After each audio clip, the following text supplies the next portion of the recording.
Friend, स्वागत है आपका हमारे YouTube चैनल निमिजी नेट एजुकेशन में। मैं शशि सोनी आप सभी लोगों का स्वागत करती हूं और आप सभी से उम्मीद करती हूं कि आप सभी लोग अपने प्रीवियस ईयर के क्वेश्चंस पेपर बराबर लगाते रहिए और अपनी प्रैक्टिस को अच्छा करते रहिए, क्योंकि बगैर क्वेश्चंस पेपर लगाए आप UGC नेट का एग्ज़ाम क्रॉस नहीं कर सकते हैं। इसके लिए हमको डीप स्टडी चाहिए होती है और उनके क्वेश्चंस की प्रैक्टिस भी चाहिए होती है, क्योंकि यहाँ पर हम जो थ्योरी आपको बताते हैं, जब तक आप उसका क्वेश्चन सॉल्व नहीं करेंगे, उसके क्वेश्चन सॉल्व नहीं करेंगे, तब तक वो थ्योरी आपको समझ में नहीं आएगी। ठीक है, कितना भी अच्छे से हम आपको क्लियर कर दें। ठीक है, तो आज हम बात करने वाले हैं रिसर्च के बारे में। ठीक है, तो रिसर्च की हम पहले भी कुछ वीडियो आपको भेज चुके हैं और पार्ट ए हमारा समाप्त हो चुका है। ठीक है, तो आज से हमको सेकंड पार्ट शुरू करना है, लेकिन आज हम यहाँ पे आपको कुछ इंपॉर्टेंट चीज़ें बताने वाले हैं। क्या है कि आपका जो रिसर्च का सिलेबस है, आपका सिलेबस तो पूरा ही बदल गया है, लेकिन जो रिसर्च का आपका यूनिट है, इसमें बहुत सारी वो चीज़ें नहीं हैं जो चीज़ें एग्जाम पेपर में आ रही हैं। तो हमने आपको केवल इतने ही शोध के प्रकार बताए थे जो आपके सिलेबस में दिए हुए हैं। आपको एक्शन रिसर्च बताया था, क्रियात्मक रिसर्च बताया था, ठीक है, आपको गवेषणात्मक रिसर्च बताया था, व्याख्यात्मक एक्सपेरिमेंटल रिसर्च बताया था, वर्णनात्मक रिसर्च बताया था, डिस्क्रिप्टिव रिसर्च बताया था, ठीक है, एक्सप्लोरेटरी रिसर्च बताया था, एक्सप्लेनेटरी रिसर्च बताया था, आपको फंडामेंटल रिसर्च, ठीक है, और अप्लाइड रिसर्च एवं आपको एक्शन रिसर्च बताया था। लेकिन आपके सिलेबस में केवल इतने ही रिसर्च नहीं हैं, तो हमको एक वीडियो और एक्स्ट्रा बनाना पड़ेगा, जिससे हम आपको रिसर्च के सारे जितने भी प्रकार होते हैं रिसर्च के सारे बता सकें। ठीक है, जिन जिन से क्वेश्चंस आपके आ रहे हैं, भले वो चीज़ें आपके सिलेबस में नहीं है, लेकिन क्वेश्चंस अभी का प्रेजेंट का क्वेश्चंस उठा के देख लीजिए, उसमें भी उससे क्वेश्चंस आपके आ रहे हैं। ठीक है, उन रिसर्च से आपके क्वेश्चंस आ रहे हैं। हमने आपको एक क्वेश्चंस का वीडियो भी दिया था, क्वेश्चन का वीडियो हम एक बना चुके हैं, लेकिन वहाँ पर हम बहुत सारे ऐसे क्वेश्चंस हैं जो हमने नहीं करवाए हैं, क्योंकि वो चीज़ें हमने आपको अभी नहीं पढ़ा पाई हैं। तो आपके सिलेबस के अंदर तो केवल गिनती की इतनी सी ही रिसर्च दी हुई है, ठीक है, 6-7 रिसर्च ही दी हुई है आपके इसके अंतर्गत, ठीक है, लेकिन इतनी ही रिसर्च हमारे इसमें नहीं है, हमको बहुत सारी रिसर्च और एक्स्ट्रा पढ़नी पड़ेगी। ठीक है, तो वो उनके प्रकार के बारे में हम और व्याख्या करेंगे आगे। ठीक है, तो हम आपको रिसर्च होता क्या है ये बता चुके हैं। जब भी हम रिसर्च करने जाते हैं तो हमको सबसे पहले क्या वेरिएबल्स चाहिए होते हैं। ठीक है, वेरिएबल्स क्या होती हैं हमने आपको बताया था। चर क्या होता है, चर जब हम कोई शोध समस्या हमारे पास होती है, शोध समस्या या कोई टॉपिक होता है, तो उसमें हम सबसे पहले चरों को खोजते हैं। ठीक है, ये उसमें कम से कम 2 चर, किसी भी रिसर्च प्रॉब्लम में 2 चर होने ही चाहिए। ठीक है, 2 चर, 2 या 2 से अधिक चरों के बिना 2 या 2 से अधिक चर होने चाहिए किसी भी रिसर्च प्रॉब्लम में, और 2 या 2 से अधिक चरों के बिना हमारी रिसर्च पूरी नहीं होगी। ठीक है, 2 रिसर्च मिनिमम होने चाहिए। ठीक है, 2 से अधिक भी हो सकते हैं, लेकिन 2 तो होने ही चाहिए। बगैर 2 चरों की हम किसी भी रिसर्च को नहीं कर सकते हैं। ठीक है, तो यहाँ पे हमने आपको बताया था, हमने आपको वैज्ञानिक पद्धति, जो आपके सिलेबस में वो चीज़ें हम डिफाइन करने वाले हैं जो हमारा पहले का सिलेबस था और अब के सिलेबस में क्या अंतर है। यहाँ पर जो हमारा पार्ट ए है, यहाँ पे हमने शैक्षिक शोध का अर्थ और विषय क्षेत्र पढ़ लिए थे। ठीक है, ये चीज़ें ठीक है कि शैक्षिक शोध का अर्थ क्या होता है, जब हम शिक्षा में रिसर्च का यूज करते हैं, शिक्षा की चीज़ों को, ठीक है, शिक्षा की समस्याओं को वैज्ञानिक तरीके से समझते हैं। ठीक है, और रिसर्च कैसा होता है, रिसर्च तो वैज्ञानिक ही होता है। तो जब हम शिक्षा की चीज़ों को शोध के माध्यम से, वैज्ञानिक तरीके के माध्यम से शिक्षा की समस्याओं को दूर करते हैं, तो उसको क्या कहते हैं, एजुकेशनल रिसर्च कहते हैं। एवं इसके स्कोप क्या है, इसके विषय क्षेत्र क्या है, तो जो भी हमारा एजुकेशन से रिलेटेड जो भी चीज़ें होंगी, आपको बताया था विद्यालय हुआ, शिक्षक हुआ और छात्र हुआ, और उसका आपका एजुकेशन मैनेजमेंट हुआ, करिकुलम हुआ। ठीक है, तो जो भी चीज़ें आपके एजुकेशन के अंतर्गत आएंगी, जो अभी आपके सब्जेक्ट हुए, ठीक है, आपका सामाजिक विज्ञान, मनोविज्ञान, इतिहास, भूगोल, जितने भी सब्जेक्ट हैं एजुकेशन के, सभी इसी के स्कोप के अंतर्गत आ जाएंगे। इसके बाद हमने आपको वैज्ञानिक पद्धति का अर्थ एवं स्टेप बताए थे। ठीक है, मीनिंग एवं स्टेप बताए थे कि चरण कौन कौन से होते हैं। तो यहाँ पे हमने आपको बताया था कि वैज्ञानिक पद्धति क्या होती है, कि जब हम वैज्ञानिक तरीके से किसी भी चीज़ को, किसी भी रिसर्च को करते हैं, किसी भी समस्या को वैज्ञानिक तरीके से दूर करते हैं। ठीक है, मतलब कि यदि हमने आपसे कहा कि जब मैं आंखें बंद करती हूँ तो मुझको भगवान दिखाई देते हैं। तो ये मान लीजिए प्रॉब्लम है, ठीक है, ये प्रॉब्लम है कि मैंने आपसे कहा कि यदि मैं आंखें बंद करती हूँ तो मुझको भगवान दिखाई देते हैं। अब हम इस समस्या को वैज्ञानिक तरीके से कैसे सिद्ध कर सकते हैं, ठीक है। यदि हम इस समस्या को वैज्ञानिक तरीके से सिद्ध कर सकते हैं तो ये हमारी रिसर्च प्रॉब्लम होगी, ठीक है। रिसर्च प्रॉब्लम कैसी होनी चाहिए, जिसको हम वैज्ञानिक तरीके से सिद्ध कर सकें, उसी को हम रिसर्च प्रॉब्लम कहते हैं। तो रिसर्च में आपको बहुत सारी चीज़ें एक्स्ट्रा समझनी पड़ेंगी, अपने सिलेबस से हटके चीज़ों को समझना पड़ेगा जो आपके सिलेबस में नहीं है, लेकिन फिर भी वो चीज़ें आपको पढ़नी पड़ेंगी क्योंकि उनसे क्वेश्चंस आ रहे हैं, ठीक है। तो वैज्ञानिक पद्धति उसी को कहते हैं जिन चीज़ों को हम वैज्ञानिक तरीके से सिद्ध कर सकते हैं। ठीक है, यदि आप इस चीज़ को वैज्ञानिक तरीके से सिद्ध कर सकें, और वैज्ञानिक तरीकों में क्या क्या होता है, वैज्ञानिक पद्धति के अंतर्गत क्या क्या होता है, ये हम सबसे पहले क्या करते हैं, ऑब्जर्वेशन करते हैं, निरीक्षण करते हैं। वो चीज़ आपको दिख रही है कि नहीं दिख रही है, उसका हम ऑब्जर्वेशन कर सकते हैं कि नहीं कर सकते हैं। इसके बाद उसका सामान्यीकरण, वेरिफिकेशन करते हैं, ठीक है। इसके बाद उसका जनरलाइजेशन करते हैं, मतलब कि जो चीज़ है तो वो सभी जगह सामान्य रूप से होगी, ठीक है। जनरलाइजेशन सभी के लिए बराबर बराबर होगी। लेकिन मैंने आपसे कहा कि मैं आंखें बंद करती हूँ तो मुझको भूत दिखाई देते हैं या मुझे भगवान दिखाई देते हैं, तो इस प्रॉब्लम को आप ऑब्जर्वेशन ही नहीं कर सकते, ठीक है। जब ऑब्जर्वेशन नहीं कर सकते तो उसको वेरिफिकेशन नहीं कर सकते, जब वेरिफिकेशन नहीं कर सकते तो उसका हम जनरलाइजेशन, सामान्यीकरण भी नहीं कर सकते, क्योंकि भूत केवल मुझको दिखाई देते हैं और मैंने कहा, या भगवान केवल मुझको दिखाई देते हैं, लेकिन क्या आप देख सकते हैं उसको। लेकिन वैज्ञानिक पद्धति क्या कहती है, वैज्ञानिक पद्धति कहती है कि जो बात मेरे लिए सही है वो 100% आपके लिए सही होगी, तभी वो चीज़ें वैज्ञानिक होंगी, ठीक है। विज्ञान के द्वारा जो गुरुत्वाकर्षण के नियम बनाए गए, या थॉर्नडाइक के सिद्धांत, थॉर्नडाइक ने जो थ्योरी दी, या मान लीजिए जीन पियाजे के जो सिद्धांत बनाए गए, या कोई भी नियम, न्यूटन का सिद्धांत बनाया गया, न्यूटन का नियम बनाया गया, तो ये जो वैज्ञानिक नियम है ये सभी के लिए समान रूप से और समान परिस्थितियों में बराबर बराबर लागू होती हैं। तो यहाँ पे वैज्ञानिक पद्धति का सीधा सा मतलब है कि जो जिस प्रॉब्लम को हम वैज्ञानिक तरीके से सॉल्व करें, और उस वैज्ञानिक पद्धति को हमें एजुकेशन में यूज करना है। जब हम उस वैज्ञानिक पद्धति का एजुकेशन में यूज करते हैं तो हमारी शिक्षण की समस्याओं का समाधान होता है। इसके बाद हमने आपको बताया था वैज्ञानिक पद्धति के अभिलक्षण कौन कौन से होते हैं, ठीक है। तो इसमें क्या क्या होता है, आपकी परिशुद्धता होती है, मिथ्यापनीयता होती है, ठीक है। आपकी मतलब वैज्ञानिक चीज़ें होंगी तो उसमें रिलायबिलिटी तो होनी है, विश्वसनीयता, रिलायबिलिटी होगी, आपकी वैलिडिटी होगी, क्योंकि वैज्ञानिक है, ठीक है। इसके बाद हम यहाँ पे बात करते हैं कि रिसर्च के स्टेप के बारे में। जो आपके पहले एजुकेशन में थे वो रिसर्च के स्टेप थे, लेकिन यहाँ पे उनको क्या कहा गया है, वैज्ञानिक पद्धति के प्रकार, वैज्ञानिक पद्धति के स्टेप कहे गए हैं। तो आज हम केवल उन्हीं की बात करने वाले हैं, ठीक है। तो यहाँ पे जो है आपके वैज्ञानिक पद्धति के स्टेप हैं, या वैज्ञानिक पद्धति के सोपान या चरण, कुछ भी कह सकते हैं इनको। और जो हम अभी तक अपने पहले रिसर्च में पढ़ते रहे हैं वो हमारे रिसर्च के स्टेप होते हैं। तो रिसर्च के स्टेप और इनमें कुछ खास अंतर नहीं है, लेकिन यहाँ पे मैं इन्हीं चीज़ों को डिफाइन कर रही हूँ, ठीक है, क्योंकि इनकी वजह से आपको छोटी छोटी प्रॉब्लम हो सकती हैं। क्योंकि मैंने क्वेश्चंस पेपर उठा के देखे तो ये थोड़ा सा डिफ़िकल्ट है और ये प्रॉब्लम कर रही हैं ये चीज़ें, इसीलिए मैं यहाँ पे कि एक्स्ट्रा क्लास ले रही हूँ पार्ट ए के लिए ही। पार्ट ए को मैं पढ़ा चुकी हूँ, लेकिन फिर से मैं एक्स्ट्रा क्लास ले रही हूँ। ये क्लास आपका बहुत बड़ा भी हो सकता है, चाहे जितना बड़ा हो जाए। यहाँ पे हमें चीज़ों को पूरा का पूरा आज हमको रिसर्च ख़त्म करना है, ठीक है। जो प्रकार हैं, जो भी एक्स्ट्रा चीज़ें हैं वो हमको समाप्त करना है, ठीक है। तो जब भी हम रिसर्च करने जाते हैं, या मान लीजिए शिक्षा के क्षेत्र में रिसर्च करते हैं, तो सबसे पहले हमारे पास क्या होती है, कुछ ना कुछ या तो शैक्षिक समस्या होगी, या मान लीजिए हम रिसर्च कर रहे हैं तो कोई ना कोई प्रॉब्लम होगी। तो सबसे पहले क्या होता है, हमारे पास प्रॉब्लम होती है या समस्या होती है, ठीक है, प्रॉब्लम।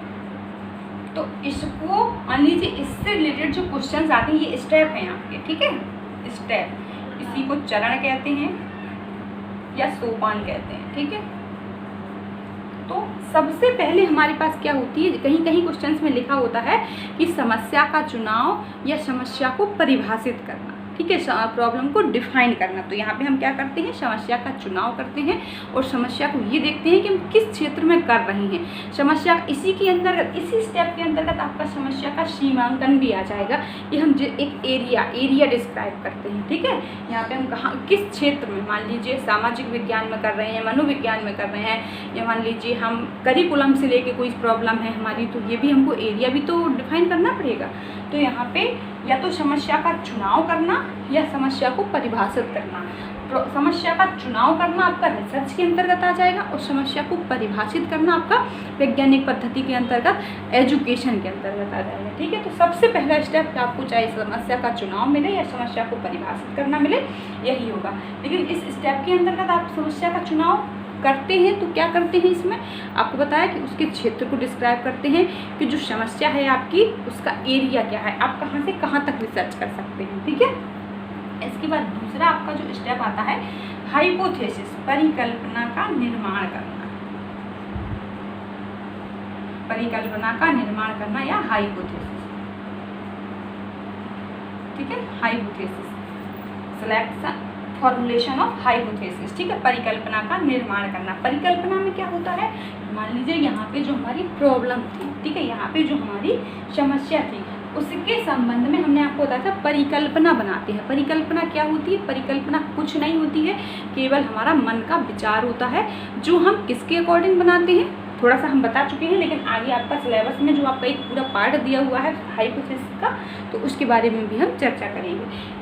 हाइपोथेसिस क्या होती है कि जब हम इस समस्या के संबंध में, ठीक है, कोई एक क्या संभावित समाधान, ठीक है, हाइपोथेसिस होती है किसी भी समस्या का संभावित समाधान, इसी को हम क्या कहते हैं, हाइपोथेसिस कहते हैं। लेकिन जो हमारी समस्या थी इसके संबंध में हम एक समाधान कर लेते हैं कि मान लीजिए हमारी प्रॉब्लम क्या है कि हम किसी भी क्षेत्र में रिसर्च कर रहे हैं। ठीक है, हमारी प्रॉब्लम है कि जो नेट का एग्ज़ाम है वो पढ़ाई करने से पास हो जाएगा कि नहीं होगा, ये हमारी प्रॉब्लम है। तो हम इस क्षेत्र में रिसर्च कर रहे हैं। मान लीजिए कि हमारी प्रॉब्लम क्या है कि नेट का जो एग्ज़ाम है क्वेश्चंस पेपर सॉल्व करने से क्या नेट का एग्ज़ाम क्वालिफाई हो जाएगा या नहीं होगा, ये हमारी एजुकेशन से रिलेटेड आपकी प्रॉब्लम है।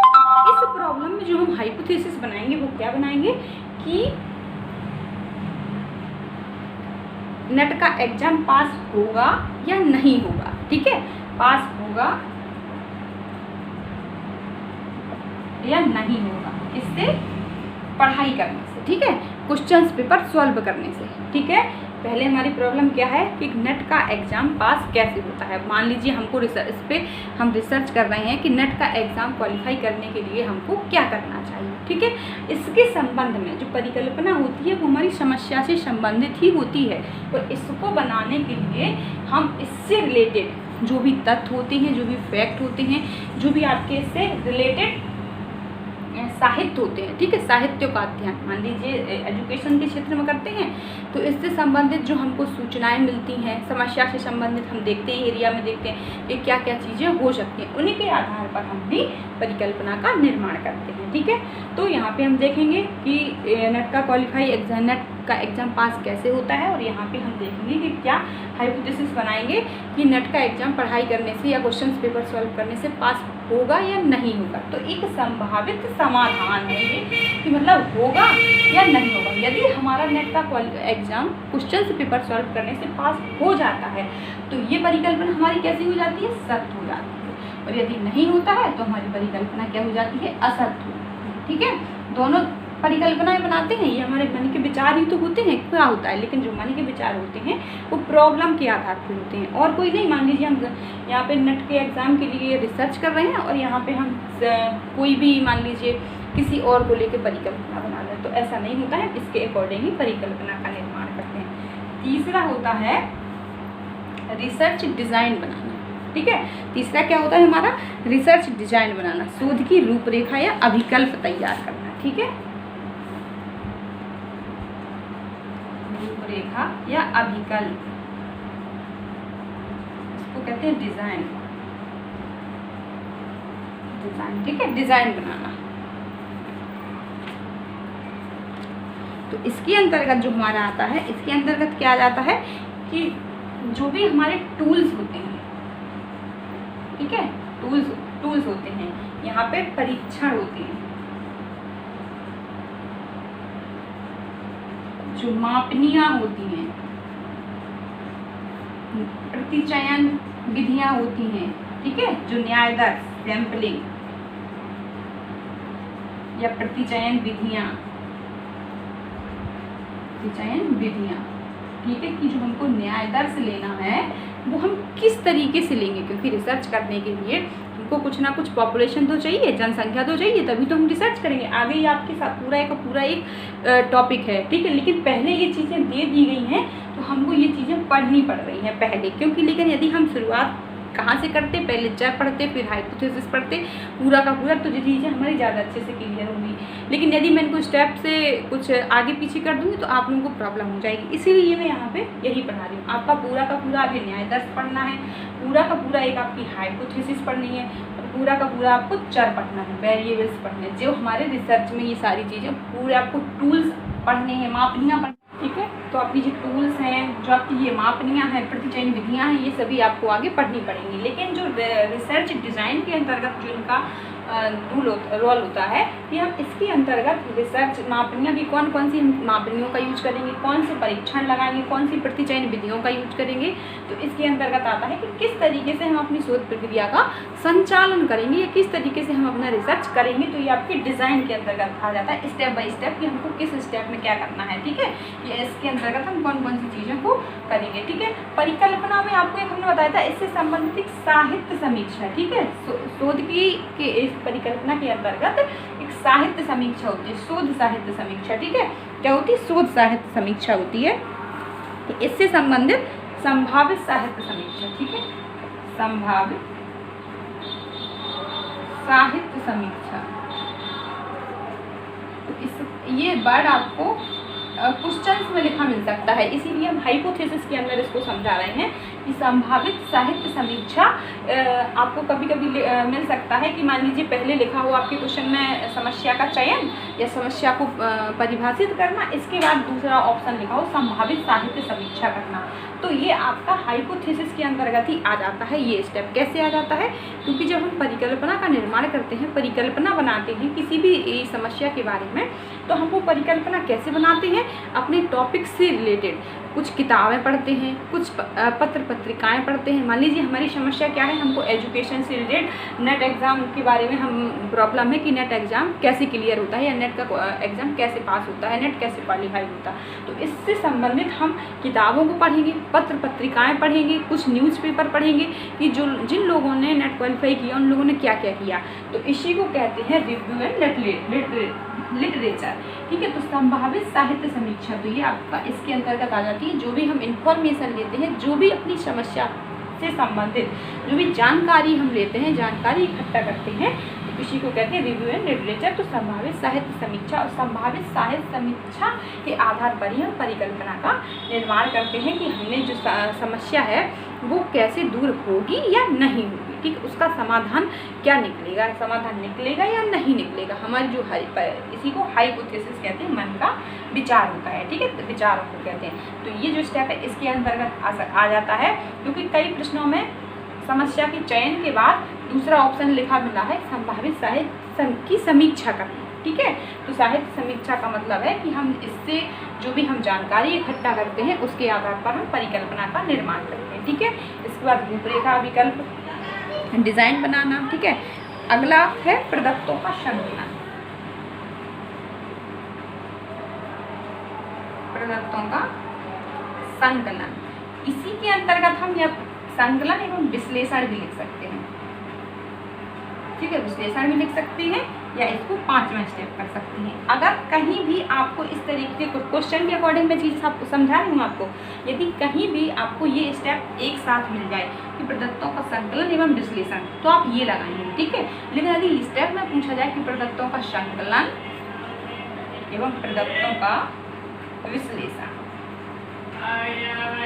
तो फिर आपका चौथा स्टेप ये होगा और 5वां स्टेप ये होगा प्रदत्तों का संकलन एवं प्रदत्तों का विश्लेषण। यहाँ पर क्या होता है, प्रदत्त का मतलब होता है जो आपकी वैज्ञानिक पद्धति हमने बताई थी एजुकेशन से रिलेटेड, जब हम कोई भी रिसर्च करते हैं तो यहाँ पे साक्ष्य का, ठीक है, साक्ष्यों का संकलन, ठीक है, साक्ष्यों का संकलन, ठीक है, मतलब कि जानकारी सूचनाओं का संकलन, सूचनाओं का संकलन। तो इसमें और यहाँ पे जो होते हैं प्रदत्तों का यानी डाटा, इसको कहते हैं कलेक्शन ऑफ डाटा, ठीक है, डाटा का कलेक्शन, ठीक है, कलेक्शन ऑफ डाटा। लेकिन यहाँ पे सूचनाओं का इंफॉर्मेशन कलेक्शन एवं साक्ष्यों का संकलन, जो भी आपकी पत्र पत्रिकाएं हैं, जो भी आपकी किताबें हैं, उनसे लेकर जब आप कोई भी जानकारी इकट्ठा करते हैं तो उनको क्या कहते हैं, सूचनाओं का संकलन कहते हैं। और इन्हीं के आधार पर ये प्रदत्त क्या होते हैं कि जो हमारी प्रॉब्लम है उससे रिलेटेड हम जिस डाटा का कलेक्ट करते हैं, जो भी डाटा हमको मिलता है, जब मान लीजिए हम कहीं जाते हैं, किसी व्यक्ति से पूछते हैं कि आपने नेट एग्ज़ाम क्वालिफाई किया है तो आपने क्या क्या किया, तो ये इससे रिलेटेड जो भी हमको इन्फॉर्मेशन मिलती है वो सभी किस में आ जाती है, कलेक्शन ऑफ डाटा के अंतर्गत। इसके स्टेप में इसको बोलते हैं कलेक्शन ऑफ डाटा, ठीक है, इसको क्या बोलेंगे, collection of data, collection of data, ठीक है। ये आपका चौथा स्टेप हो गया। तो यहाँ पे हम जो भी जानकारी हमारी रिसर्च से लेके हमको मिलती है, जो भी रिसर्च से रिलेटेड जो भी हमको सूचनाएं मिलती हैं समस्या से रिलेटेड, उनको क्या कहते हैं, कलेक्शन ऑफ डाटा, ठीक है। और ये डाटा कैसे होते हैं, 2 प्रकार के होते हैं, ठीक है। ये डाटा जो स्रोत होते हैं इनको 2 प्रकार के होते हैं, ठीक है, 2 प्रकार के होते हैं। एक होता है आपका प्राथमिक स्रोत, दूसरा होता है आपका द्वितीयक स्रोत। जो हम ये जानकारी इकट्ठा करते हैं, ये कैसी 2 प्रकार की जानकारी होती है। यहाँ पे जो हम इंफॉर्मेशन, जो सूचनाएं प्राप्त करते हैं, जो डाटा प्राप्त करते हैं, ये कैसा 2 प्रकार का होता है। प्राथमिक स्रोत के अंतर्गत वो सारी इंफॉर्मेशन आ जाती है जो हम स्वयं जाकर आंखों से देखकर या स्वयं किसी व्यक्ति से मिलकर सूचनाएं प्राप्त करते हैं, स्वयं अपने द्वारा करते हैं। द्वितीयक स्रोत में वो चीज़ें आ जाती हैं किसी व्यक्ति के बारे में किसी दूसरे के द्वारा। मान लीजिए कोई हमको किताब पढ़नी है, ठीक है, किसी के, मान लीजिए एजुकेशन से रिलेटेड हमारा टॉपिक, यहाँ पे हमने समस्या क्या ली थी कि नेट का एग्जाम कैसे क्वालिफाई होता है। अब हमारा इसमें प्राथमिक स्रोत क्या होगा कि जो हम उन व्यक्तियों से जाएंगे, उन व्यक्तियों से स्वयं मिलेंगे जिन व्यक्तियों का नेट का एग्जाम क्वालिफाई होगा, तो वो क्या होगा, हमारा प्राथमिक स्रोत हो जाएगा। और द्वितीयक स्रोत क्या होगा कि जिन व्यक्तियों ने नेट का एग्जाम क्वालिफाई किया है उनके बारे में कोई दूसरा व्यक्ति हमको बताए कि उस बंदे ने या उस लड़की ने वो नेट का क्वालिफाई एग्जाम किया तो उसने ऐसा ऐसा किया, तो ये द्वितीयक स्रोत हो गया किसी दूसरे के माध्यम से। और प्राथमिक स्रोत में होता है जो हम स्वयं अपनी आंखों से इंफॉर्मेशन देते हैं, ठीक है। इसके बाद आपका आता है प्रदत्तों का विश्लेषण, ठीक है, डाटा एनालिसिस, ठीक है, प्रदत्तों का विश्लेषण। और जो वैज्ञानिक पद्धति हमने बताई थी, जो आपकी रिसर्च आपके सिलेबस में है, उसको यहाँ पे कहते हैं परिकल्पना की जांच, ठीक है, परिकल्पना की जांच। और रिसर्च के स्टेप में इसको कहते हैं प्रदत्तों का विश्लेषण, ठीक है, प्रदत्तों का विश्लेषण। जो आपकी वैज्ञानिक पद्धति है उसी को, ठीक है, इसी स्टेप को इसमें कहते हैं परिकल्पना की जांच। परिकल्पना की जांच से मतलब होता है जो हमारी प्रॉब्लम थी, जो हमने यहाँ पे परिकल्पना बनाई थी, हाइपोथेसिस बनाई थी कि नेट का जो एग्ज़ाम है वो पास होगा या नहीं होगा। यदि हमारी पूरा रिसर्च करने के बाद हमारा नेट क्वालिफाई पास हो जाता है तो हमारी जो परिकल्पना कैसी हो जाती है, सत्य हो जाती है, ठीक है। तो यहाँ पर हम परिकल्पना की जांच करते हैं, जो भी परिकल्पना हमने यहाँ पे वैज्ञानिक पद्धति में बनाई थी। और प्रदत्तों के विश्लेषण में क्या होता है कि प्रदत्तों की डाटा एनालिसिस में होता है कि जो भी हमने सूचनाएं, जो भी हमने पत्र पत्रिकाओं से जानकारी हमने प्राप्त की है, वो जानकारी सही है या नहीं है। मुख्य रूप से बिल्कुल सिलेक्टेड इन्फॉर्मेशन को इसमें रखते हैं हम। जो भी हमारी मतलब सही इन्फॉर्मेशन है उसको रखना और बाकी जो गलत इन्फॉर्मेशन है उसको हटा देना। मान लीजिए हम किसी भी चीज़ पे रिसर्च करने जा रहे हैं तो डाटा तो इन्फॉर्मेशन तुमको बहुत सारी, इतनी सारी मिलती है। हम एग्ज़ाम पढ़ रहे हैं, एजुकेशन नेट की तैयारी कर रहे हैं, तो PDF हो चाहे आपके पास वीडियो हो, बहुत सारी, इतने सारी किताबें आपके पास इतनी सारी हैं, लेकिन उनमें से सिलेक्ट आपको करना है कि पढ़ना आपको कौन सी है, कौन सी आपके लिए ज़्यादा बेटर है, किससे आपका नेट क्वालिफाई हो जाएगा। यही चीज़ यहाँ पे होती है, केवल ये सिलेक्ट करना होता है कि कौन सी इन्फॉर्मेशन हमारे लिए ज़्यादा ज़रूरी है और कौन सी इन्फॉर्मेशन के माध्यम से हमारा निष्कर्ष जो है सही निकलेगा, हमारी जो समस्या है उसका समाधान हो जाएगा और हमारी जो रिसर्च प्रॉब्लम है, जो रिसर्च है वो कैसी सही होगी, ठीक है।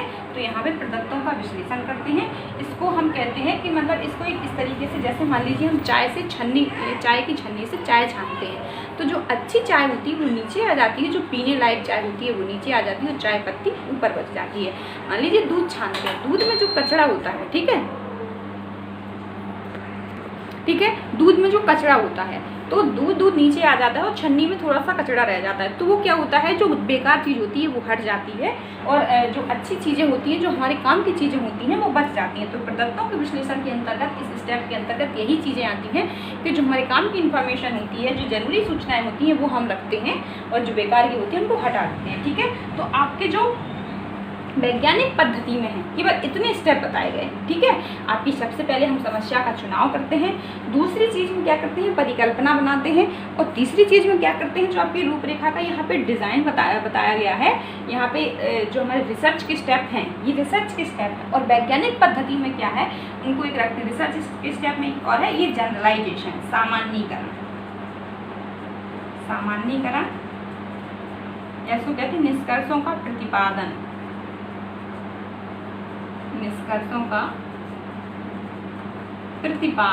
ठीक है, निष्कर्षों का प्रतिपादन, जनरलाइजेशन,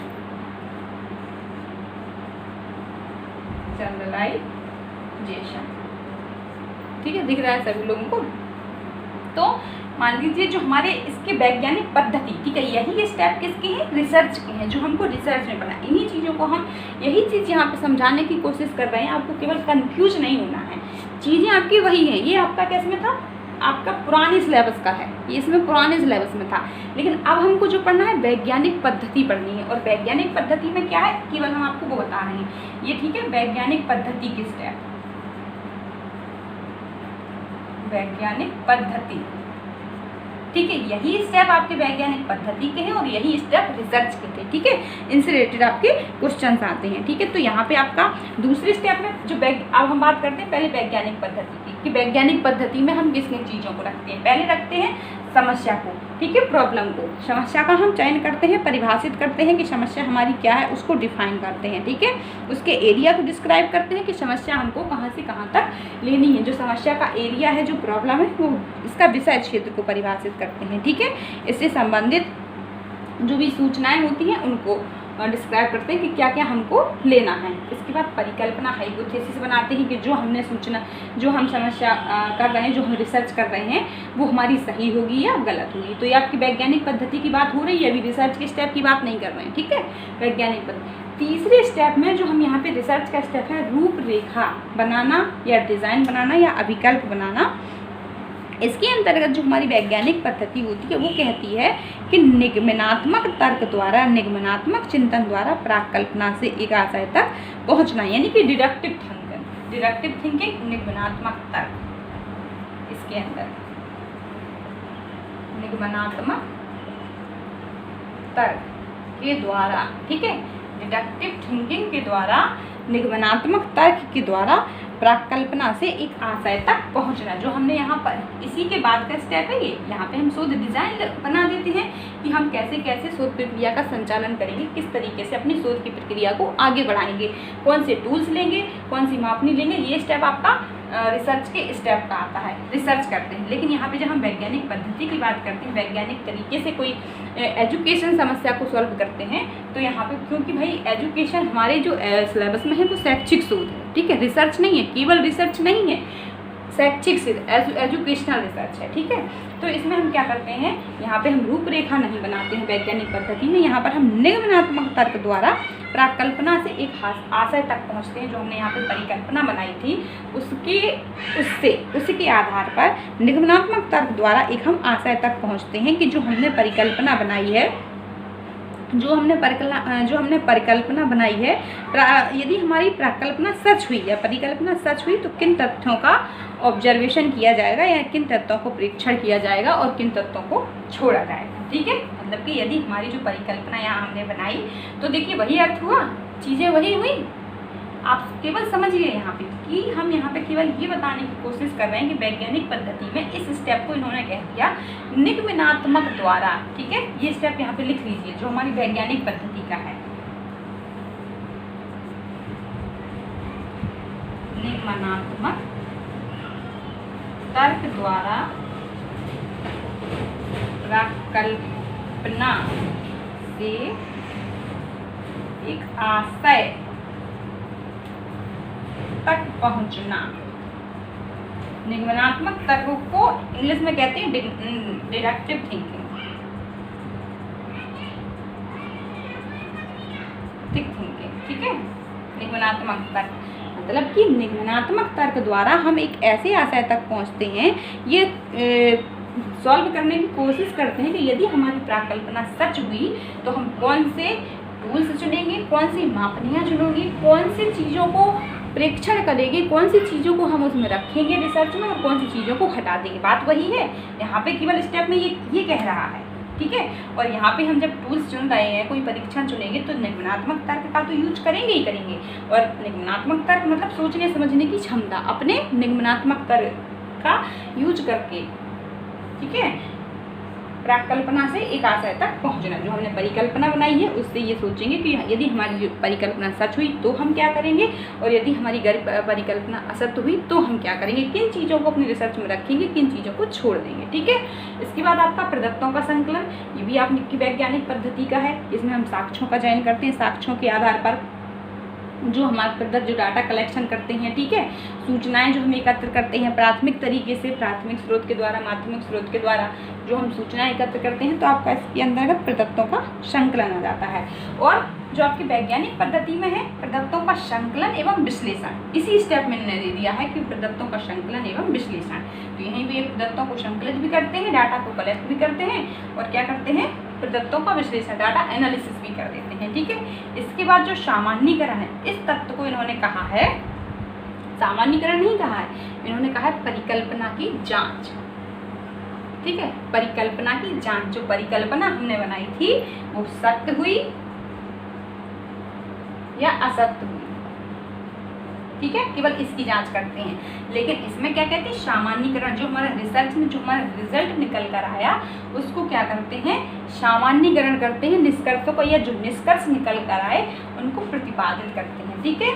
जो सामान्यीकरण करते हैं, ठीक है, सामान्यीकरण का मतलब यहाँ पर होता है कि जो भी हमारे निष्कर्ष निकल कर आए वो सभी के ऊपर बराबर तरीके से लागू होते हैं कि नहीं होते हैं। मान लीजिए जो चीज़, यदि मैं आँख बंद करती हूँ और मुझे भगवान दिखते हैं तो भगवान, इसकी मैंने रिसर्च की तो वो भगवान आप सभी को दिखते हैं कि नहीं दिखते हैं। यदि नहीं दिखते हैं तो कैसा सामान्यीकरण नहीं हो सकता। और लेकिन वैज्ञानिक पद्धति का विशेष गुण होता है कि सामान्यीकरण होना जरूरी होता है। यदि निष्कर्षों का यदि हम सामान्यीकरण नहीं कर पा रहे हैं तो वो कैसी वैज्ञानिक पद्धति नहीं मानी जाती है, शोध की विशेषता नहीं मानी जाती है, शोध के अंतर्गत वो नहीं आएगी, ठीक है। तो यहाँ पे हम निष्कर्षों का प्रतिपादन करते हैं, जनरलाइजेशन करते हैं, सामान्यीकरण करते हैं कि जो भी हमने निष्कर्ष निकाले हैं वो सभी के ऊपर बराबर लागू हो रहे हैं कि नहीं हो रहे हैं, इस चीज़ को ध्यान में रखते हैं, ठीक है।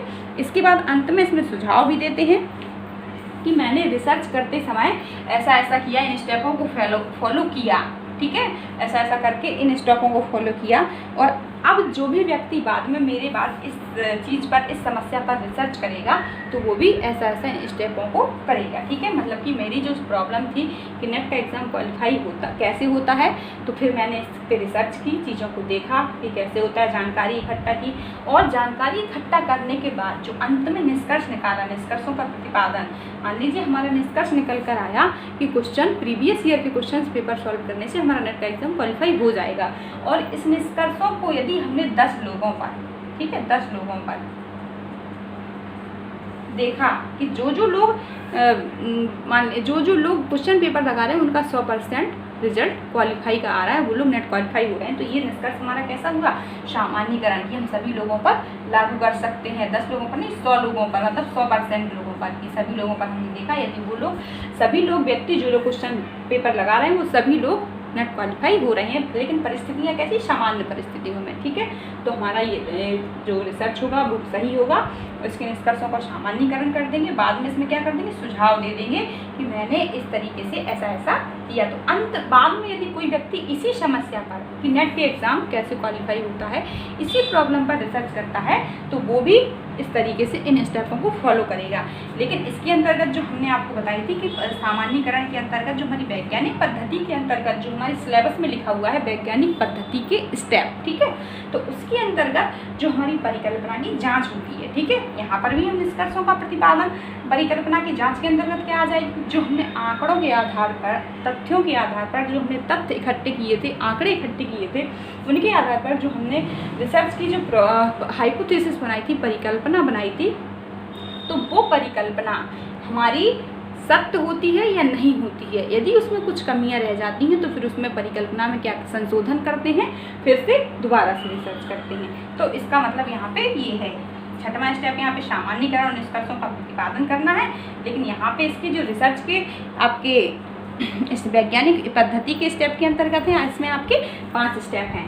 सबसे पहला समस्या का चयन, दूसरा परिकल्पना का निर्माण, तीसरा आपकी बताई थी निगमनात्मक तर्क द्वारा परिकल्पना से एक आशय तक पहुंचना, तीसरा स्टेप, चौथा प्रदत्तों का संकलन एवं डाटा एनालिसिस। ये दोनों एक ही स्टेप हैं वैज्ञानिक पद्धति के द्वारा। कहीं कहीं आपको ये दोनों एक साथ लिखे मिल सकते हैं, ठीक है।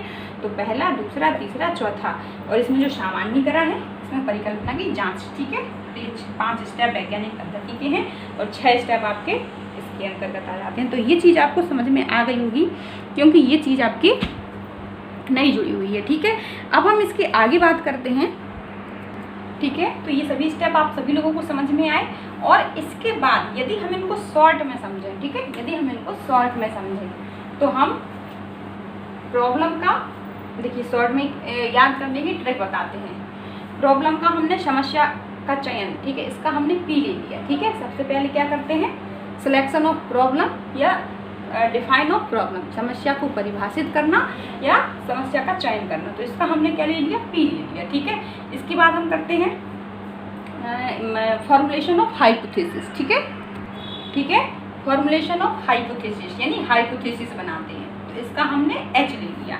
इसके बाद रूपरेखा अभिकल्प क्या करते हैं, डिज़ाइन बनाते हैं, ठीक है।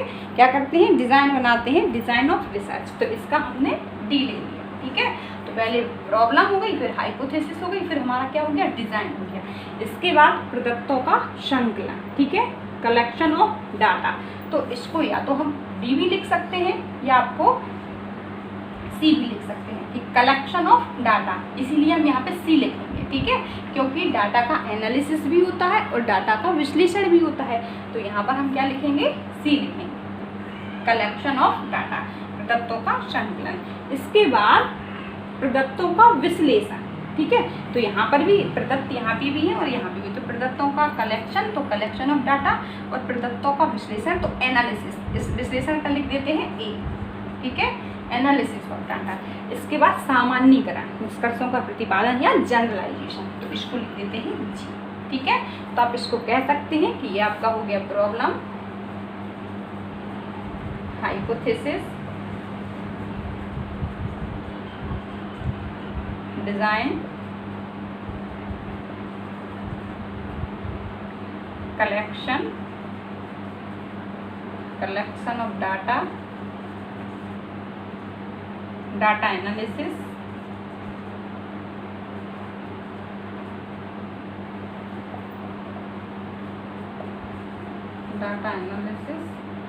जनरलाइजेशन, ठीक है। तो ये आपके स्टेप हो गए। इसको आप एक क्रम में भी लिख सकते हैं या लर्न कर सकते हैं, PHDCAG, ठीक है।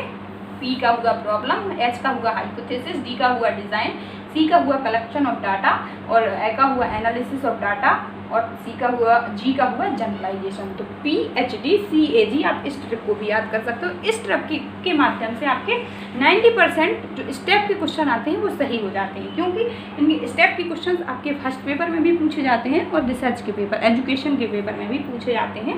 तो आप एक इनका स्टेप याद करने के लिए इन वर्ड को याद रख सकते हैं, इस ट्रिक को याद रख सकते हैं, PHDCAG, ठीक है।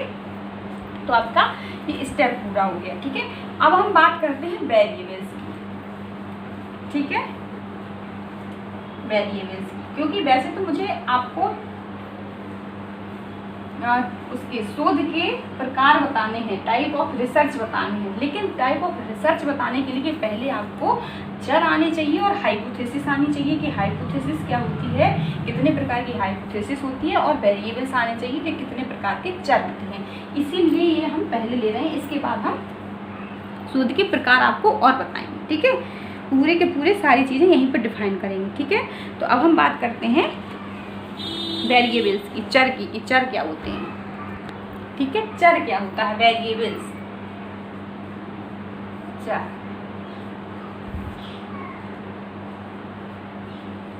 ठीक है, वेरिएबल्स। कि चर क्या होता है। ठीक है, चर क्या होता है, वेरिएबल्स क्या होते हैं कि किसी भी ऐसी वस्तु को चर कहते हैं जिसका हम ऑब्जर्वेशन या निरीक्षण कर सकें। ठीक है, किसी भी ऐसी वस्तु को चर कहते हैं जिसका हम ऑब्जर्वेशन कर सकें, जिसको हम निरीक्षण कर सकें, जिसको हम माप सकें। ठीक है, जिसको हम माप सकें संख्या गुणों के आधार पर या संख्याओं के आधार पर, उस वस्तु को चर कहते हैं। चर होता क्या है, मान चर, ये जो लाइट यहाँ पे जल रही है ये भी एक चर है। ठीक है, मैं आपको पढ़ा रही हूँ, मैं भी एक चर हूँ। मतलब हर वो चीज़ जिसको हम नाप सकते हैं, ये क्या है, ये भी, ये पेन क्या है, ये भी एक चर है। ये क्या मतलब, अब इसमें हम डिवाइड करेंगे कि कौन कौन सी चीज़ें चर के अंतर्गत आ जाती हैं। तो जितनी भी चीज़ें, जितनी भी, सीधी सी बात मैं यहाँ पे कह रही हूँ, लिख सकती हूँ कि हर वो वस्तु जिसका हम निरीक्षण कर सकते हैं। ठीक है, हर वो वस्तु जिसको हम देख सकते हैं, ऑब्जर्वेशन कर सकते हैं, निरीक्षण कर सकते हैं और मात्रात्मक या गुणात्मक रूप से उसको माप सकते हैं। ठीक है, मात्रात्मक रूप से या गुणात्मक रूप से उसको माप सकते हैं। ठीक है, तो ये लिख लीजिए, हर वो वस्तु। ठीक है, यहाँ पे हम लिख सकते हैं, यहाँ पे लिख लीजिए आप लोग,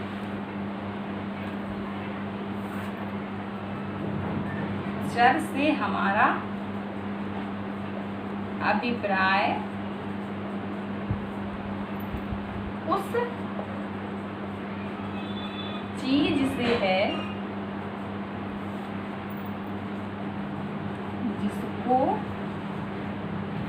जिसका हम निरीक्षण कर सकते हैं। ठीक है, निरीक्षण कर सकते हैं। ये हमारा चर के अकॉर्डिंग हमारी यूनिट 6 का पार्ट 2 शुरू हो गया। इसमें हमारे चर दिए हुए हैं। ठीक है, इसके अंतर्गत हमारे चर दिए हुए हैं यूनिट 6 के पार्ट बी में।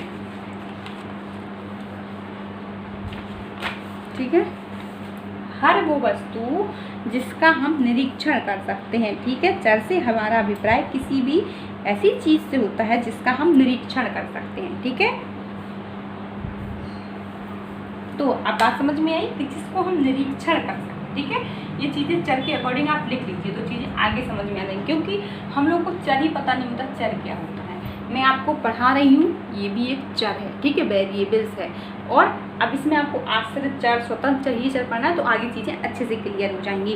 मान लीजिए जिसका हमारे ऊपर प्रभाव पड़ता है, जो हमारे ऊपर प्रभाव डालते हैं या उस जो दूसरे के ऊपर अपना प्रभाव डाल सके, हर उस वस्तु को चर कहते हैं जिसको हम नाप सकते हैं गुणात्मक रूप से या मात्रात्मक रूप से। जैसे मैं आपको पढ़ा रही हूँ तो आप कह सकते हैं कि मैडम अच्छा पढ़ा रही हैं क्या बुरा पढ़ा रही हैं, तो इसीलिए इसको आप माप सकते हैं, गुणात्मक रूप से माप सकते हैं, तो उसको हम चर कहते हैं। ठीक है, अब ये लाइट पड़ रही है, लाइट आप लोग पढ़ रहे हैं, ये प्रकाश आ रहा है, तो इस चीज़ को आप क्या ऑब्जर्वेशन, निरीक्षण कर सकते हैं, देख सकते हैं कि इसका क्या प्रभाव पड़ रहा है हमारे पढ़ाने के ऊपर। यदि ये लाइट बंद हो जाए तो इसका क्या होगा, आप लोग को कोई दिखाई नहीं देगा, तो आपके ऊपर प्रभाव पड़ा ना, तो इसी को हम चर कहते हैं। ठीक है, हर वो वस्तु जिसका हम निरीक्षण कर सकते हैं तो उस वस्तु को हम चर कहते हैं। ठीक है, तो चर कुछ नहीं होता है, बहुत ही आसान चीज़ होती है, लेकिन किताबी भाषा से हमको समझने में प्रॉब्लम होती है। किताबी चीज़ों को हम पढ़ते हैं तो हमको समझने में बहुत सारी दिक्कतें आ जाती हैं। ठीक है, आगे इसके लिखते हैं,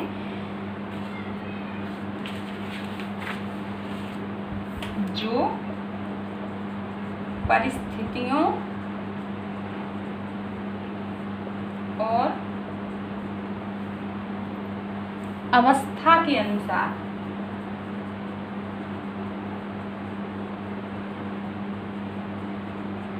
बदल जाए। ठीक है, जो परिस्थितियों और अवस्था के अनुसार बदल जाए, ठीक है, परिवर्तित हो जाए, उसी को चर कहते हैं।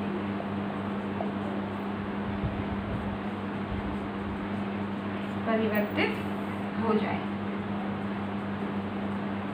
ठीक है, मतलब कि जो स्वयं में परिवर्तित हो जाए और अपने अंदर यह गुण रखता हो कि वो दूसरे में भी परिवर्तन ला सकता है, उसको भी चर कहते हैं। ठीक है, क्या कहते हैं कि जो परिस्थितियों के अनुसार और अवस्था के अनुसार बदल जाए, परिवर्तित हो जाए और वो स्वयं दूसरे को परिवर्तित कर सके। ठीक है, और वह स्वयं दूसरे को परिवर्तित कर सके, उसको क्या कहते हैं, चर कहते हैं। ठीक है, उसको चर कहते हैं। ठीक है, ये आप इनको लिख लीजिए। ठीक है, किताबी भाषा में यदि आप देखेंगे तो चीज़ें हो सकता है आपको समझ में ना आए। यहाँ पर हम जब चीज़ों को समझा देंगे तो चीज़ें एकदम से क्लियर हो जाएंगी। ठीक है, आगे लिख लीजिए। शोध में कोई भी शोधकर्ता जिनके परस्पर संबंधों को बताते हुए कोई भी कथन करता है। ठीक है, शोध में कोई भी शोधकर्ता परस्पर संबंधों को बताते हुए कोई भी कथन करता है। ठीक है, कोई भी कथन करता है तो उसको चर कहते हैं। ठीक है, चर कहते हैं। ठीक है, शोध में कोई भी शोधकर्ता परस्पर संबंधों को बताते हुए कोई भी कथन करता है तो उसको चर कहते हैं। ठीक है, मतलब कि सबसे पहले जब हम रिसर्च करने जाते हैं तो हमारे पास जब रिसर्च प्रॉब्लम को हम परिभाषित करते हैं या उसको डिफाइन करते हैं या चयन करते हैं, समस्या का चयन करते हैं। ठीक है, तो उस समस्या में जो हमने समस्या ली है उस समस्या में हम चरों को खोजते हैं कि उसमें कितने चर हैं। ठीक है, कम से कम किसी भी रिसर्च प्रॉब्लम में 2 चर, ठीक है, 2 वेरिएबल्स होते ही होते हैं। 2 से कम वेरिएबल्स पर, 2 से कम चरों पर हमारी रिसर्च नहीं होती है। ठीक है, मान लीजिए जैसे हमने आपको बताया था, हमने समस्या ली थी कि नेट का एग्ज़ाम कैसे क्वालिफाई होता है। ठीक है, नेट का एग्ज़ाम कैसे क्वालिफाई होता है। तो इसमें जो आपका पहला चर है वो नेट एग्ज़ाम है, नेट एग्ज़ाम है, और दूसरा जो चर है, ठीक है, दूसरा जो चर है कैसे क्वालिफाई होता है। ठीक है, जो क्वालिफाई होता है वो कैसे होता है। ठीक है, क्वालिफाई होता है ये कैसे होता है। ठीक है, तो नेट एग्ज़ाम पहला चर हुआ आपका और दूसरा चर हुआ क्वालिफाई कैसे होता है। तो ये आपस में कैसे कनेक्टेड है। ठीक है, इनका आपस में क्या संबंध है, इस संबंध को बताता है। जैसे देखिए इस डेफिनेशन को पढ़िए, शोध में कोई भी शोधकर्ता परस्पर संबंधों को बताते हुए कोई भी कथन करता है तो उसको चर कहते हैं। ठीक है, जो परिस्थिति और अवस्था के अनुसार बदल जाए, परिवर्तित हो जाए और वह स्वयं दूसरे को परिवर्तित कर सके उसे चर कहते हैं। चर से हमारा अभिप्राय उस चीज़ से है जिसका निरीक्षण हम कर सकते हैं। ठीक है, जैसे कहते हैं कि जो मान लीजिए नेट का एग्ज़ाम क्वालिफाई कैसे होता है, तो नेट एग्ज़ाम क्या है, पहला चर हुआ, और दूसरा चर क्या हुआ कि क्वालिफाई। ठीक है, क्वालिफाई कैसे हुआ, ये आपस में एक दूसरे से कनेक्टेड है, इनमें आपस में सह संबंध है, क्योंकि हम नेट का एग्ज़ाम पर रिसर्च कर रहे हैं कि नेट एग्ज़ाम हमारा क्वालिफाई कैसे होता है। तो इसमें हम उन चीज़ों को देखेंगे कि किस तरीके से हमारा नेट का एग्ज़ाम क्वालिफाई होगा। तो दूसरा चर हो जाएगा वेरिएबल्स। ठीक है, तो हम चरों को खोजते हैं। कोई भी प्रॉब्लम हो उसमें कम से कम 2 चर होने चाहिए, तभी हमारी शोध पर रिसर्च हो सकती है, यदि हम किसी भी समस्या पर रिसर्च कर सकते हैं। ठीक है, अगला मान लीजिए इसका प्रयोग हम कहाँ पर करते हैं, मनोविज्ञान में करते हैं। जिसका प्रयोग हम मनोविज्ञान में करते हैं, जिसका प्रयोग हम मनोविज्ञान में करते हैं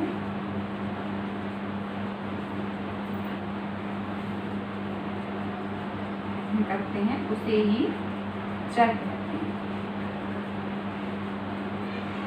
क्योंकि ये हमारे ऊपर डिपेंड होता है, इन संबंधों को, इनके परस्पर संबंधों को हम खोजते हैं कि आपस में ये कैसे कनेक्टेड है। मान लीजिए हमें किसी बच्चे को सिखाना है, ठीक है, किसी बच्चे को सिखाना है, तो हम देखते हैं कि अधिगम की प्रक्रिया कैसे अच्छी होती है। ठीक है, अधिगम की प्रक्रिया कैसे अच्छी होती है, या अभिप्रेरणा का अधिगम पर क्या प्रभाव पड़ता है। ठीक है, या अधिगम की प्रक्रिया में अभिप्रेरणा का क्या प्रभाव पड़ता है। ठीक है, तो ये क्या है, ये देखते हैं कि अधिगम की प्रक्रिया पर अभिप्रेरणा, या पुरस्कार लिख देते हैं, पुरस्कार का पुरस्कार का क्या प्रभाव पड़ता है, क्या प्रभाव पड़ता है। तो ये क्या है, हमारी समस्या है। ठीक है, ये समस्या है कि अधिगम की प्रक्रिया का पुरस्कार पर क्या प्रभाव पड़ सकता है, क्या प्रभाव पड़ता है। तो इसमें हम चरों को खोजते हैं। ठीक है, इसमें हम क्या करते हैं, ठीक है, तो इसमें पहला चर हो जाएगा हमारा सीखना या अधिगम, पहला चर हो गया, और दूसरा चर हो जाएगा पुरस्कार, क्योंकि इसको भी हम क्या कर सकते हैं, माप सकते हैं, ऑब्जर्वेशन कर सकते हैं, देख सकते हैं कि बच्चा कितना सीख रहा है। तो माप गुणात्मक रूप से या मात्रात्मक रूप से चर, तो सभी चीज़ों को हम चर कह सकते हैं। केवल उन चीज़ों को यहाँ पर चर नहीं कहा जाता है जिन चीज़ों को हम माप नहीं सकते, या मान लीजिए जैसे मैं कहूँ कि मुझको भूत दिखाई देते हैं, तो भूत का हम ऑब्जर्वेशन नहीं कर सकते, इसलिए वो चर की श्रेणी में नहीं रखे जाएंगे।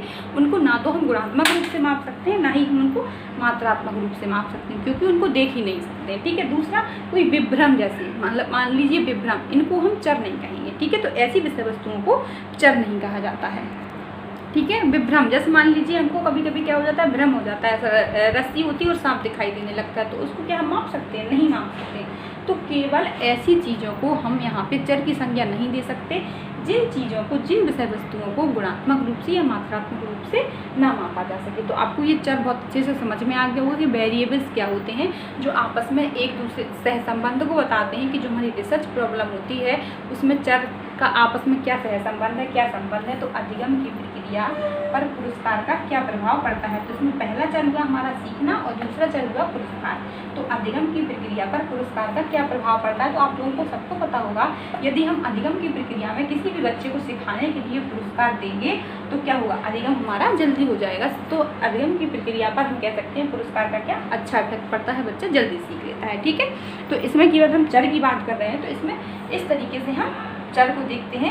अब इसमें सहसंबंध की बात करते हैं कि शोध की प्रक्रिया में शोधकर्ता परस्पर संबंधों को बताते हुए यह कथन करता है कि उसको कथन करता है, मतलब कि इनका आपस में क्या संबंध है, कि अधिगम की प्रक्रिया और पुरस्कार आपस में कैसे संबंधित है। ठीक है, तो ये इस तरीके से संबंधित है, क्योंकि पुरस्कार देने से अधिगम की प्रक्रिया तेज हो जाती है, अच्छी हो जाती है। ठीक है, तो ये चीज़ समझ में आई सभी लोगों को। हर वो विषय वस्तु जिसको हम गुणात्मक रूप से या मात्रात्मक रूप से माप सकें उसी को क्या कहते हैं, वेरिएबल्स कहते हैं, चर कहते हैं। ठीक है, अब आपके सिलेबस में जो चर दिए हुए हैं, कौन कौन से चर दिए हुए हैं वो पढ़ने हैं। ठीक है, तो आप सभी लोगों को पता चल गया होगा कि चर होता क्या है। अब हमको पढ़ना है वेरिएबल्स, कंस्ट्रक्ट एंड वेरिएबल्स। तो आपको variables meaning and scope and constructs and variables आप पढ़ चुके हैं। ठीक है, ये हम आपको बता चुके हैं। अब आपको पढ़ना है चरों के प्रकार। ठीक है, चर के कौन कौन से प्रकार होते हैं, types of variables, independent, dependent और एवं एक्सटर्नल वेरिएबल्स। ठीक है, तो ये 3 चरों के प्रकार आपको पढ़ने हैं इसके अंतर्गत, अनाश्रित, आश्रित एवं मध्यवर्ती चर। ठीक है, तथा मॉडरेटर। 4 प्रकार के चर आपको इसमें यहाँ पे दिए हुए हैं। ठीक है, तो ये तो चर की आपको हमने डेफिनेशन बता दी, चर को डिस्क्राइब कर दिया कि चर होता क्या है। और यहाँ पे एक लिख लीजिए, किसी वस्तु, व्यक्ति, ठीक है, किसी वस्तु, व्यक्ति या चीज, ठीक है, किसी भी वस्तु को, व्यक्ति को और चीज को या प्राणी को, ठीक है, प्राणी को गुणात्मक एवं मात्रात्मक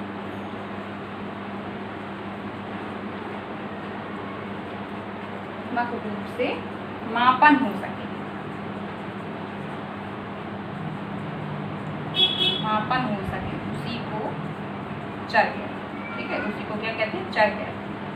जरूरी नहीं है कि किसी भी वस्तु का, व्यक्ति का, प्राणी का या किसी भी चीज़ का केवल हम गुणात्मक रूप से माप सकें, उसका मात्रात्मक रूप से, संख्यात्मक रूप से भी यदि हम उसको मापते हैं तो उसको चर कहते हैं। ठीक है, तो ये चर आप लोग सभी लोगों को समझ में आ गया।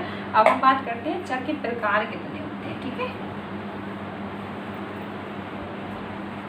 चर के प्रकार कितने होते हैं, क्योंकि पूरा का पूरा वेरिएबल समझेंगे। ठीक है, इसमें जो आपका दिया है वेरिएबल्स बहुत थोड़ा दिया है आपके सिलेबस में, इसके बाद सीधा हाइपोथेसिस दी दिया सेकंड यूनिट में, लेकिन हम यहाँ पे हम पूरे वेरिएबल्स के जितने भी प्रकार है उनको समझेंगे, इसके बाद हाइपोथेसिस पढ़ेंगे। ठीक है, तो वेरिएबल्स के आपके कितने प्रकार होते हैं? 3 टाइप के वेरिएबल्स होते हैं आपके। स्वतंत्र चर, उनके हम प्रकार की बात करते हैं, इसके बाद डिफाइन इनको कल करेंगे। ठीक है, स्वतंत्र चर, मध्यस्थ चर और आश्रित चर। ठीक है, जो मध्यस्थ चर होता है ये स्वतंत्र चर और आश्रित चर के बीच में होता है। ठीक है, जो आपका स्वतंत्र चर होता है, आश्रित चर होता है एवं मध्यवर्ती चर होता है। 3 टाइप के चर होते हैं। ठीक है, इसको कहते हैं इंडिपेंडेंट वेरिएबल,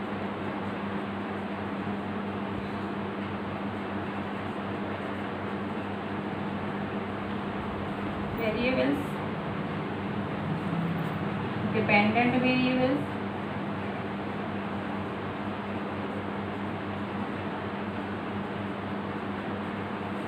ठीक है, और मध्यस्थ चर को कहते हैं इंटरवेनिंग वेरिएबल।